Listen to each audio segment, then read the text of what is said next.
There is one law that quietly governs everything you experience in life. Not a rule written in books. Not advice passed down by society. But a law of consciousness so fundamental that once you truly see it, the distance between desire and fulfillment collapses entirely. What I'm about to share with you is not motivation, and it is not another manifestation technique.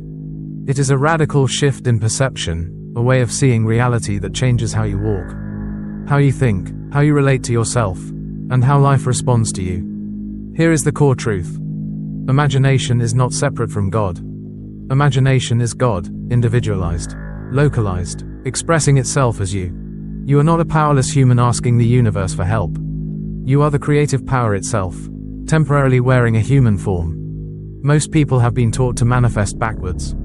They ask, they wait, they hope, they struggle. But the law does not respond to begging or effort. It responds to assumption. This is what is known as the law of assumption, the only law that truly matters. Life does not rearrange itself according to what you want. It rearranges itself according to what you assume to be true. When you assume something deeply, not verbally but internally, you stop chasing it. You stop waiting for proof. You live from it, not toward it. And here comes the part most people resist. To live by this law, your old identity must die. The version of you that waits, hopes, tries, and doubts cannot survive in the same consciousness as the one who assumes. You cannot live in two states at once. One must dissolve for the other to be born. If you assume abundance while secretly identifying as someone who lacks, lack will win. If you assume love while still seeing yourself as unworthy, rejection will repeat. The universe does not respond to words, it responds to identity. Assumption is not pretending. It is quiet knowing. It is the internal posture of someone who already is what they once desired to become. And this is why imagination is so powerful. Everything that exists first existed as an assumption in consciousness. Not as effort, not as struggle, but as a state of being accepted as real. When you assume possession, the world must follow. Not because of magic, but because consciousness is causation. Your circumstances are not the cause of your life, they are the effect.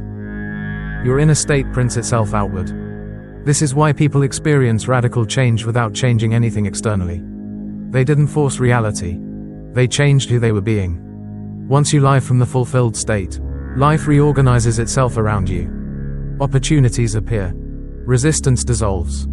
Timing aligns. And at first, this feels dangerous.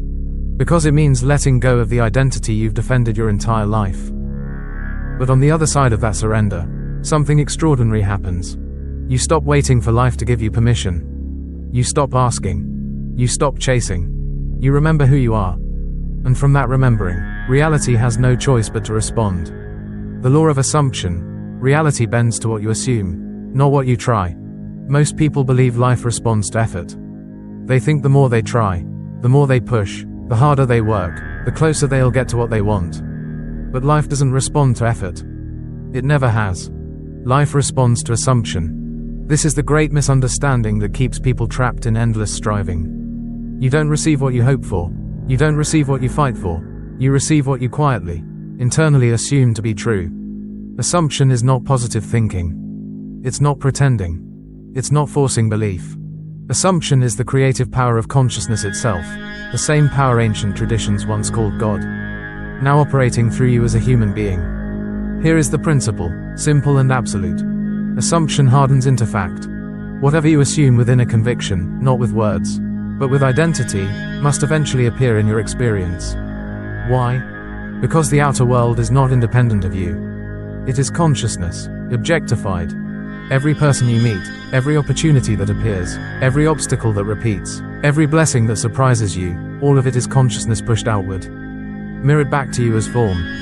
The world is not happening to you. It is happening from you. This is why two people can live in the same city, face the same economy, encounter similar circumstances, yet experience completely different realities. One lives in expansion, the other lives in contraction. The difference is not effort, it is assumption. And this is where the reversal happens. Most people wait for proof before they believe. They say, once I see it, then I'll trust. But consciousness works in the opposite direction. You must assume first, and then see. You don't become successful and then feel successful. You feel successful, and success arranges itself around you. You don't receive love and then feel worthy. You assume worthiness, and love finds its way to you. This is why the instruction is not to live toward your desire, but to live from it. Live from the end. Not as fantasy, but as an internal position. As an identity. As a settled knowing. This is why the phrases matter. I already am, therefore I shall be. I am the one I have been waiting for. These are not affirmations meant to convince the world. They are reminders meant to realign you. When you stop waiting for permission, life stops withholding. When you stop asking for proof, proof begins to appear. When you stop identifying as someone becoming, you step into being. And this is the moment everything changes. Because once you understand this law, effort becomes secondary. Timing becomes irrelevant. Control becomes unnecessary. You are no longer chasing reality. Reality is responding to you. And the quiet realization settles in. Nothing is missing. Nothing is delayed. Nothing is withheld. You were never waiting for life to change. Life was waiting for you to assume who you already are. Consciousness is reality. Circumstances are only the shadow. Most people believe their circumstances define their reality. They look at money, relationships, health, success, and say, "This is my life." But that is backwards. Circumstances are not reality. They are the echo. Consciousness is reality. Everything else is the shadow it casts. Money, love, health, opportunity, these are not causes. They are expressions. They are outcomes, not origins. They are the visible result of an invisible inner state. This is why changing the outer world without changing consciousness never works for long. You've seen this before. There are people who appear wealthy on the outside, yet live in constant fear of loss. Their inner world is defined by scarcity, anxiety, and mistrust, and eventually, almost inevitably, their outer wealth collapses, not because life punished them, but because consciousness always wins. And then there are others who seem to have very little, yet carry an inner sense of sufficiency, a quiet confidence, a feeling that life is fundamentally supportive. And suddenly, opportunities appear, help arrives, resources come from unexpected directions, not by luck, but by alignment. This is the difference between having and being. There are two kinds of people walking through the same world. One lives in the consciousness of lack. They say, there isn't enough. There's no opportunity. Nothing ever works for me. And life agrees.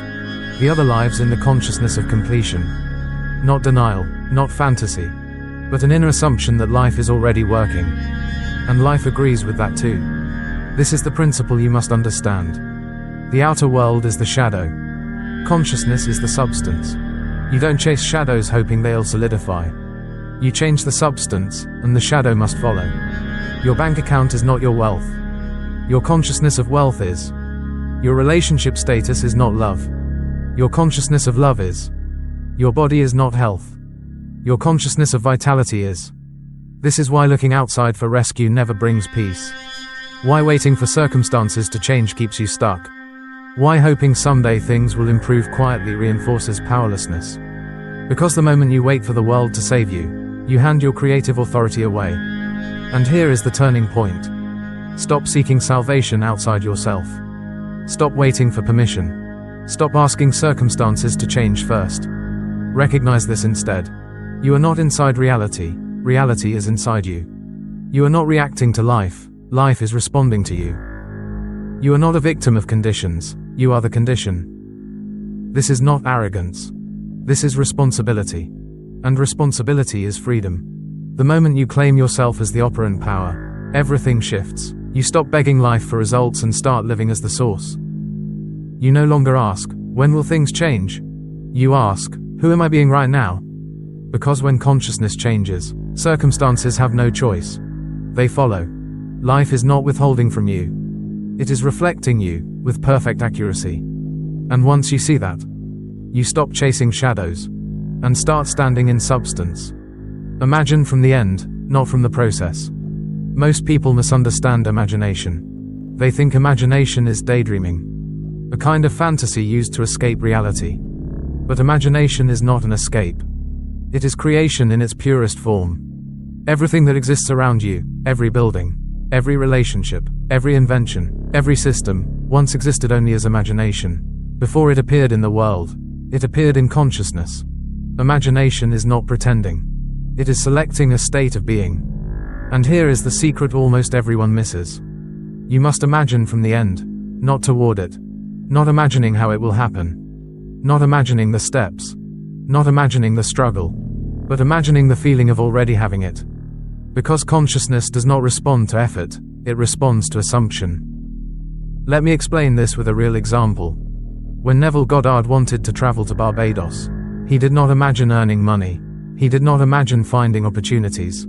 He did not imagine solving the problem of lack. He ignored the problem entirely. Instead, he imagined himself already there, sleeping in his childhood bed, hearing the sounds of the island, feeling the air, the familiarity, the quiet certainty of arrival. He lived from the result, not toward it. And while he did this, the outer world reorganized itself without his effort.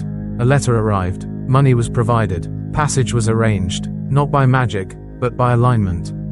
The same principle appeared again in another case. A man was about to be fired. Logic said the situation was hopeless. But instead of fighting the circumstance, his employer simply changed the assumption. He imagined hearing praise instead of criticism, approval instead of rejection. Within 48 hours, the situation reversed completely. Nothing external was forced. Only the inner assumption changed. This is the law. The world does not respond to what you are trying to do. It responds to what you are assuming to be true. So when you imagine, you must be precise. Do not imagine getting. Imagine having. Do not imagine effort. Imagine naturalness. Do not imagine excitement. Imagine familiarity. Your scene should be short, simple, ordinary, something that would only be possible after the desire is fulfilled. Because imagination is not about impressing the mind, it is about convincing the feeling.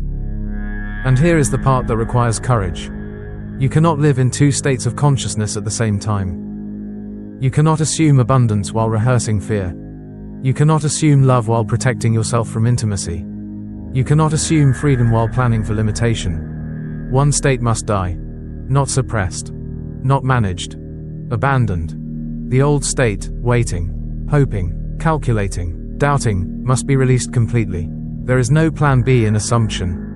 The moment you imagine from the end, you stop asking, how will this happen? And start living as if it already has. And when the inner world stabilizes in that state, the outer world has no choice. It must follow. Not because you forced it, but because reality always obeys consciousness. Daily practice, how assumption becomes reality. Understanding the law is not enough. Insight alone does not transform a life. Transformation happens when a state of consciousness becomes habitual.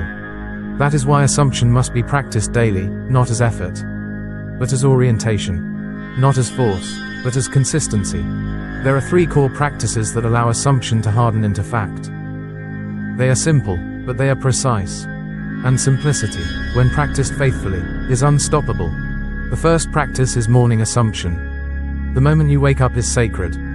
Before the mind replays problems. Before memory pulls you into the past.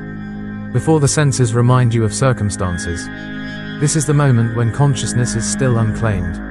Instead of immediately identifying with your old story, you assume the state of fulfillment. You do not ask how. You do not plan. You do not solve. You simply feel. If your desire is abundance, you wake up with the quiet satisfaction of being provided for. If your desire is love, you wake up with the calm certainty of being cherished. If your desire is peace, you wake up already at rest. Not excitement. Not fantasy. Naturalness. Because fulfillment feels ordinary once it is real. Morning assumption is not visualization. It is identity rehearsal. You are not becoming someone, you are remembering who you already are in consciousness. The second practice is midday vigilance. Throughout the day, the world will try to pull you back into the old state. Bills, conversations, delays, doubt. This is not failure, this is training. When you notice yourself reacting from lack, fear, or waiting, you do not fight it. You simply refuse to agree with it. You quietly declare, "This is not my reality." Then you return, gently, immediately, to the state of having. You begin to see from the fulfilled version of yourself, not toward it. If someone asks how things are going, you do not complain. You respond from stability, not from struggle. Because the world listens more to your state than to your words. The third practice is evening revision. Before sleep, consciousness becomes impressionable again. This is when you review the day, not as it appeared, but as it would have appeared if your assumption had been visible. Moments of resistance are revised. Conversations are softened. Outcomes are gently adjusted. This is not denial. It is instruction.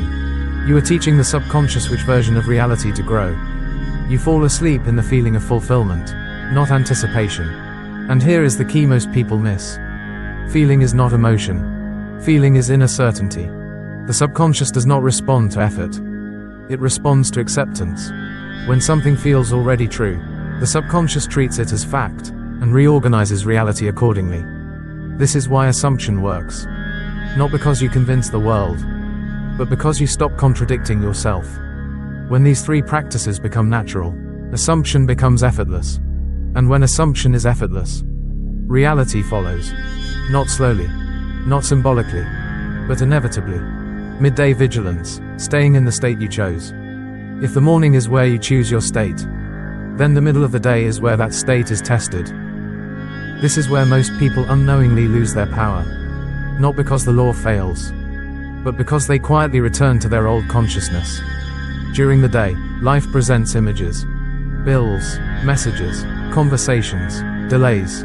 Your senses report what appears to be happening. And here is the subtle mistake most people make. They assume what they see is reality. But reality is not what you observe. Reality is the state from which you observe. Midday vigilance means this. You refuse to look at life through the lens of the old self. You do not fight circumstances. You do not deny them. You simply do not identify with them. When lack appears, you notice it, and you disengage. You do not say, "This is bad." You do not say, "Why is this happening?" You say, quietly and firmly, "This is not my state." Then you return, immediately, to the assumption you chose. If you see financial pressure, you respond from stability. If you sense distance in relationships, you respond from connection. If uncertainty arises, you answer from inner certainty. This is not pretending. This is positioning. Because the world does not respond to what you complain about. It responds to the state you stand in. Midday vigilance is the art of answering life from having, not from lacking. Most people speak from reaction. They let circumstances speak first, and then they echo them. But when you live by assumption, you reverse this order. Life speaks, and you respond from fulfillment. Someone asks, "How are things going?" You do not rehearse problems. You do not explain delays. You speak calmly, simply, from inner completeness. Because every word spoken from lack reinforces lack. And every word spoken from wholeness stabilizes wholeness. This is where identity is formed. Not in meditation. Not in visualization. But in everyday moments when you choose who you are being. Midday vigilance is not intensity. It is alert relaxation. You watch your inner posture. Are you waiting? Are you bracing? Are you negotiating with life? Or are you settled? The fulfilled state feels quiet. It does not argue. It does not rush. When you catch yourself slipping into the old state, you do not punish yourself. You gently say, "That was the old identity speaking." And you return. Again. And again. And again. This repetition is not weakness, it is training. Over time, the fulfilled state becomes your default. Reaction weakens. Resistance dissolves. And one day, without effort, you realize something extraordinary. You are no longer trying to manifest. You are simply living as the one who has. At that point, reality has no choice but to follow. Evening revision, falling asleep in the state of fulfillment. If the morning is where you choose your state, and the day is where you protect it, then the evening is where you seal it. What you fall asleep feeling is what you give permission to become real. Most people end their day exhausted, replaying problems, rehearsing regrets, reliving moments that didn't go as planned. They unknowingly feed their subconscious the very states they wish to escape. Evening revision changes that completely. Before sleep, you do not review the day as it happened. You review the day as it should have happened from the fulfilled state. Because consciousness does not respond to facts. It responds to impressions. And the subconscious mind is most receptive. In the quiet moments before sleep. This is where the law works effortlessly. You gently replay your day. Not to judge it, not to criticize yourself, but to revise it. Any conversation that felt limiting, you soften it. Any delay, you complete it. Any moment of doubt, you replace it with calm certainty. You do not imagine changing the past. You imagine the feeling you would have had if the fulfilled state had already been your reality. And here is the secret most people miss. Feeling is the language of the subconscious. Not words, not effort, not logic. Feeling. But this feeling is not excitement. It is not force. It is not emotional strain. It is naturalness. You do not try to feel happy. You gently ask a simple question. If this were already done, how would I feel right now? And you let that answer arise quietly. Perhaps it is relief. Perhaps it is peace. Perhaps it is a soft sense of course. That feeling, however subtle, is enough. Because the subconscious does not need intensity. It needs acceptance. It only accepts what feels true now. When you fall asleep in the feeling of completion, your subconscious assumes the work is finished. And once it accepts something as finished, it begins rearranging your world to match that assumption. Not overnight miracles, not dramatic signs, but shifts, movements, encounters, timing. You wake up different, without knowing why. And here is the most important part. You do not force this practice. You do not struggle to feel something you don't feel. Effort belongs to the old state. Revision is gentle. If nothing comes, that's fine. If the feeling is faint, that's enough. Because repetition builds reality. Night after night, you teach your subconscious what version of life you live in. And eventually, the fulfilled state becomes familiar, comfortable, normal. At that point, you no longer fall asleep hoping. You fall asleep knowing that the seed has been planted, knowing that consciousness has accepted it, knowing that life will respond. Sleep is not rest. Sleep is instruction. And what you instruct consciousness to become is what you awaken into. So tonight, don't carry the day with you. Rewrite it, soften it, complete it, and fall asleep as the one for whom it is already done. Conclusion: a new identity and an invitation to prove it. So now we arrive at the most important moment. Not a moment of information, but a moment of identity. Because everything you've heard only works when it stops being an idea and starts becoming who you are. At this level, manifestation is no longer about wishing. It's about being. You do not wish, you assume. You do not want, you already have. You do not hope, you know. You do not wait, you dwell. You do not become, you are. These are not affirmations meant to convince the mind. They are declarations of identity meant to settle into the nervous system. When you say, I am, you are not describing the future.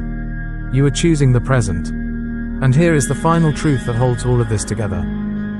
Imagination is not separate from God. Imagination is God. Assumption is not a technique. Assumption is law. And you, right now, are the operant power through which this law moves. Not fate. Not circumstances. Not luck. Not timing. You. But this is not a one-time decision. It is a daily discipline. The old identity will try to return. Old habits of thought will whisper doubt. Circumstances will attempt to pull you back into reaction. That doesn't mean it isn't working. It means you're crossing the threshold. So here is the invitation, not as belief, but as experiment. Choose one specific desire. Not 10. Not vague. 1. And for the next 30 days, live as though it is already done. Not pretending. Not forcing positivity. But quietly, consistently, internally assuming the state of completion. Wake up as the one who has it. Move through the day as the one who lives from it. Fall asleep as the one for whom it is finished. Do not look for proof. Let proof come looking for you. Because the world does not respond to effort. It responds to identity. And when identity shifts, reality has no choice but to follow. Test this law honestly. Not to impress anyone. Not to escape life. But to see, for yourself, what consciousness actually does. And once you see it, you cannot unsee it. In the next teaching, we will go even deeper into what I call grateful assumption. Gratitude not for what you see now, but gratitude from the state where it is already complete. Because when gratitude and assumption meet, resistance dissolves. But for now, remember this. Do not wait for someday. Do not postpone your life. Your new life does not begin when circumstances change. It begins the moment you assume it is already yours. And from that moment on, you do not chase reality. Reality catches up to you.